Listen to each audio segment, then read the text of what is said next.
Queridas hermanas y hermanos, en este tiempo son muchos los que intentan reducir todo a lo material, a lo humano, y por tanto no son capaces de abrirse a lo espiritual, a lo que está más allá de lo material y de lo humano. Su ceguera les impide reconocer a Dios y por tanto también a Jesucristo, a quien a toda costa intentan rebajar o reducir a que sea un simple hombre, un simple humano, un filósofo, un idealista, alguien con poderes psíquicos o cosas semejantes, pero no como el Hijo de Dios. Por esta razón, para tratar de explicar por qué el hijo de un carpintero que nació en un pueblo perdido en la montaña, lejos de cualquier ciudad importante, tenía tanta sabiduría, no tienen vergüenza en afirmar estas personas sin fundamentos que Jesús se fue a estudiar con los grandes sabios a la India, a Cachemira o a alguna tierra exótica lejana. Así lo vemos en estos programas fantasiosos de History Channel, Discovery Channel, solamente para atrapar la atención de los más ingenuos. Estas personas no son capaces de comprender que la sabiduría de Jesús no tenía sus bases en estudios con grandes maestros, en lugares especiales o en lecturas de libros secretos o reservados para los sabios, sino en su divinidad, en que Él era Dios. Pero para que entiendan lo que les estoy diciendo, les voy a poner este ejemplo, especialmente a ustedes, niñas y niños. Imagínense que tienen que hacer un examen de matemáticas o de historia o de ciencias naturales. Yo les pregunto, ¿para pasar el examen creen que deberían estudiar? Efectivamente, claro que sí. Para responder adecuadamente tendrían que estudiar todo lo referente a esos temas que no saben perfectamente bien y que hay que estudiarlos, porque solo así podrían responder correctamente. Pero ahora, vean esta cosa. Imaginen que van a hacerles una entrevista en donde no les van a preguntar nada de ciencia, ni de historia, ni de matemáticas, sino que la entrevista se va a centrar en ustedes mismos, en quiénes son, en cuáles son sus gustos, en sus recuerdos, en sus deseos, en sus proyectos, en su fe. En este caso, no tienen que estudiar. ¿Por qué? Porque todo eso lo saben, porque forma parte de ustedes mismos. Para hablar de uno mismo, uno no tiene que estudiar. Ay, voy a estudiar a ver quién soy, a ver qué es lo que me gusta. No, eso todo el mundo lo sabemos. Por esta razón, es fácil comprender que para que Jesús hablara de Dios y todo lo referente a Él, no necesitaba estudiar con ningún rabino, maestro o sabio. Los rabinos sí necesitaban estudiar con alguien más porque eran simples humanos, pero Jesús, por ser Dios, por ser el Hijo de Dios, por ser el Verbo que existe desde siempre y en un momento de nuestra historia se hizo hombre, no necesitaba estudiar nada sobre Dios. ¿Por qué? Porque Él es Dios. Y precisamente para confirmar que nunca salió de su pequeña población de Nazaret para tener determinados conocimientos, como lo dicen estos programas que les he mencionado, el Evangelio nos muestra la admiración de sus paisanos. Si ellos, los que convivieron con Él desde que era niño, hubieran visto que Jesús había salido a tierras lejanas y después de años de estudio hubiera regresado ya con determinados conocimientos, no hubieran expresado lo que nos dice el Evangelio. No se habrían admirado de una sabiduría muy especial que salía de este hijo de carpintero. El Evangelio nos dice que después de visitar varios poblados en torno al lago de Galilea, de anunciar el Evangelio con signos y prodigios, Jesús regresa a su pueblo natal, a Nazaret. Y como aquel día era sábado, va directo a la sinagoga a encontrarse con sus paisanos y parientes y a participar en los oficios religiosos del sábado, haciendo uso del derecho que todo israelita adulto tenía. Lee en voz alta la Escritura y la comenta. El texto del Evangelio no nos dice en qué consistió la predicación de Jesús, pero sí nos dice la reacción de la gente. La multitud que lo escuchaba se preguntaba con asombro: ¿dónde aprendió este hombre tantas cosas? ¿De dónde le viene esa sabiduría y ese poder para hacer milagros? ¿Que no es este el carpintero, el hijo de María, el hermano de Santiago, José, Judas Tadeo y Simón? ¿No viven aquí entre nosotros sus hermanas? Y estaban sus paisanos desconcertados. ¿Por qué? Porque Jesús nunca había estudiado fuera, en algún lugar especial, y sin embargo estaba hablando maravillosamente. ¿Por qué? Porque es el Hijo de Dios. Ese desconcierto de los paisanos de Jesús les viene en parte porque muchas personas piensan que para que Dios nos hable, lo tiene que hacer a través de personas que han estudiado mucho o mediante cosas o eventos extraordinarios, ver luces o rayos, escuchar una voz potente, percibir aromas de rosa o incienso, etc. Y no se dan cuenta que Dios puede hablarnos a través de los eventos cotidianos y a través de las personas que podrían parecernos demasiado sencillas o iletradas. El problema no es cómo nos hable Dios, sino más bien si nosotros estamos abiertos y dispuestos a escucharlo. Quien no está abierto no puede escuchar su mensaje ni en la predicación del más grande sabio, del más importante teólogo o del mejor libro. El que no está abierto podrá escuchar la lectura y a lo mejor la lectura no le dijo nada. ¿Por qué? Pues porque estaba así. O porque estaba así. Claro, cuando una persona no está abierta al diálogo, no hay diálogo. Es como cuando en la familia el papá está hablando con el hijo y el hijo con su teléfono, o la esposa viendo la novela, o el esposo viendo el fútbol. Ahí podrá haber una comunicación, ¿no? ¿Por qué? Porque uno no está abierto al otro. Y precisamente Dios nos habla incluso a través de personas, de cosas muy sencillas. Quien no está abierto no puede escuchar su mensaje ni en la predicación del más grande sabio, repito, del más importante teólogo o del mejor libro. Más aún, ni siquiera visitando los llamados lugares santos, Tierra Santa.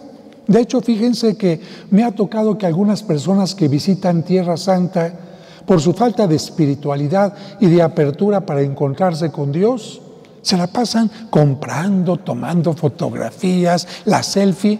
Bueno, esta gente regresa con muchas fotografías, pero no lograron un encuentro con Dios, porque no estuvieron abiertas a ese momento. Por el contrario, quien está abierto a la comunicación con Dios puede encontrarlo a Él o su mensaje a través de las actividades sencillas y cotidianas, a través de las noticias que se leen en los periódicos y hasta en las cosas maravillosas que nos ofrece la naturaleza. Un atardecer, un canto de un pájaro, la lluvia que refresca los campos. Por eso, al escuchar el Evangelio de hoy deberíamos preguntarnos, ¿no estaremos actuando como los paisanos de Cristo?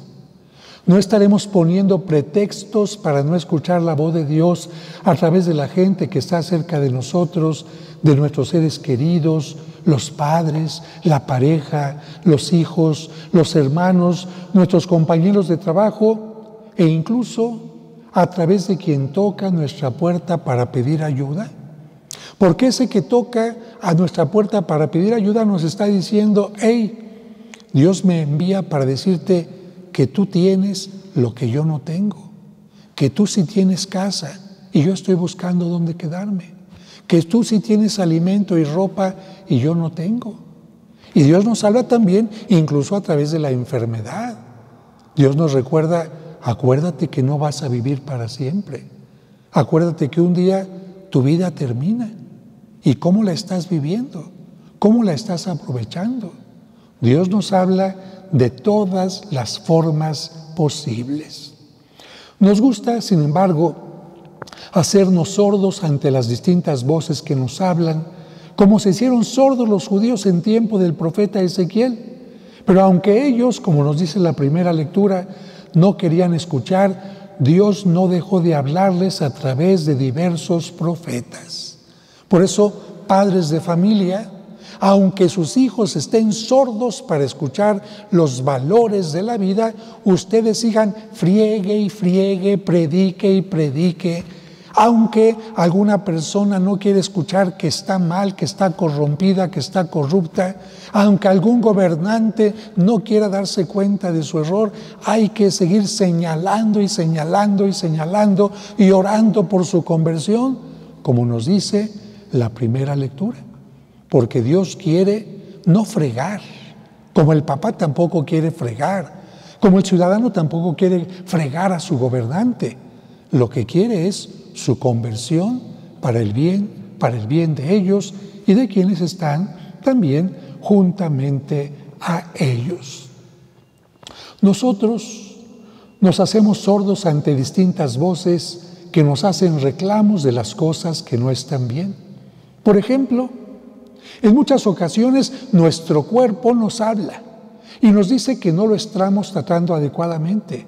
Nos dice que se siente demasiado fatigado, que le estamos dando demasiadas azúcares o grasas, que no lo estamos ejercitando, que la caries va creciendo, que las arterias se están tapando por el colesterol, que no estamos descansando por lo menos un día, y nosotros ignoramos su voz. Hasta que el médico, los estudios de laboratorio o un problema grave nos dicen que hagamos caso. Y a veces ni así lo escuchamos. A ver, las personas que están pasadas de peso aquí, ¿qué les está diciendo su cuerpo? Cuidado con la diabetes. ¿Vas a dejar huérfanos a tus hijos? ¿Vas a gastar todo tu dinero en medicamentos? Bueno, nosotros también nos hacemos sordos a otras cosas, como por ejemplo las voces que también nos dicen en casa que no hay diálogo, que la relación se está debilitando, que los pequeños detalles han desaparecido, que se está perdiendo el orden, que hay muchas cosas que se están descuidando, que el alcoholismo se está haciendo presente y como también preferimos no escuchar las voces, llegamos a situaciones extremas y dolorosas que a veces ya no tienen solución. En la ciudad o el país también hay voces que nos indican que las cosas no están bien. Aumento de la pobreza, falta de trabajos, falta de medicamentos y de atención en hospitales, violencia intrafamiliar, feminicidios, discriminación, aumento del narcotráfico y la drogadicción, desaparecidos, corrupción, destrucción de la naturaleza, adoctrinamiento en lugar de educación, engaño en algunos gobernantes, división entre los mexicanos, endeudamiento del país, obras que se hacen por capricho y no por necesidad, darle todo el poder a una sola persona y preferimos fingir que no pasa nada. El país no va bien y preferimos decir, no, todo está bien. No nos comprometemos y esperamos que algo mágico, Salacadula, México, quién sabe qué, o que alguien mágico aparezca y cambie las cosas. Y no, las cosas no cambian por una persona, ni se echan a perder por una persona. Cambian y se echan a perder por muchas situaciones y por muchas personas. Cuando alguien cercano intenta ayudarnos a crear conciencia y responsabilidad diciéndonos, aliméntate sanamente, le decimos, tú no sabes nada. Cuando intenta decirnos que necesitamos enfrentar los problemas de casa, le decimos que él o ella no es psicólogo o experto. Cuando intenta decirnos que necesitamos poner más atención en nuestros compromisos sociales o ciudadanos, en nuestras elecciones de gobernantes, en exigir que se gobierne para todos sin discriminación y que se cumplan promesas, cerramos nuestros oídos. Y hacemos lo mismo si alguien que no es experto en ecología nos dice que debemos tener más respeto por la naturaleza y el medio ambiente, reciclar las cosas, separar la basura, etc. Incluso si alguno o varios periodistas nos invitan a reflexionar sobre un punto, decimos que tienen intereses y preferimos no escucharlos en lugar de escucharlos y analizar con cuidado la situación que nos presentan. Parece que necesitamos que un día se abran las nubes para dar paso a un resplandor de luz y entre sonidos de trompetas y un coro de voces angelicales se escuche una voz ensordecedora que nos invite a la reflexión, al cambio, a la conversión. ¿Se han fijado? Cuando de repente aparece un halo en el sol, la gente, ¡ay, qué pasará! ¿Qué nos querrá decir Dios? Cuando viene una luna roja, ¡ay, qué pasará! ¿Qué nos querrá decir Dios? Cuando las nubes toman una forma especial, ¡ay, qué pasará! Dios mío. Y cuando una voz sencilla como la de tu hijo, de tu compañero te habla, no eres capaz de escuchar. Lamentablemente, esto de las voces y las trompetas, etcétera, no va a suceder, porque Dios tiene otros planes. Él seguirá hablándonos a través de la vida ordinaria y las voces ordinarias, a través de los profetas de nuestro tiempo y especialmente a través de una que está más cerca que ninguna y que nos acompaña en todo momento y en todas partes, la voz de nuestra conciencia. Esa voz, como Pepe Grillo en el cuento de Pinocho, trata de guiarnos hacia el camino del bien e impedir que sigamos el camino del mal. Lamentablemente, también como lo hizo Pinocho, podemos ignorarla y, como él, alejarnos de nuestra parte humana para convertirnos en bestias. Recuerden que en el cuento a Pinocho le salen orejas y cola de burro cuando se aleja del bien. Pero afortunadamente, también como a Pinocho, cuando sigue la voz de su conciencia y se arrepiente, deja de ser una bestia y una marioneta para convertirse en un humano. Pidamos a Dios que siempre estemos abiertos a escuchar su voz. Esa voz que nos ayuda a evitar caer en el mal y que quiere lo mejor para cada uno de nosotros. Que no caigamos en el error de creer que Dios solo habla a través de visiones o apariciones, como muchos quieren verlas, en donde incluso dicen que la Virgen se aparece cada semana o todos los días, como allá en Medjugorje. Recordemos que Dios nos habla siempre, y como lo he dicho especialmente, y como lo ha dicho la Sagrada Escritura, en nuestra conciencia. Y entendamos finalmente que si Jesús no pudo hacer milagro en su tierra, no fue porque Él no tuviera poder, sino porque la gente no se abrió a escuchar el mensaje de Dios.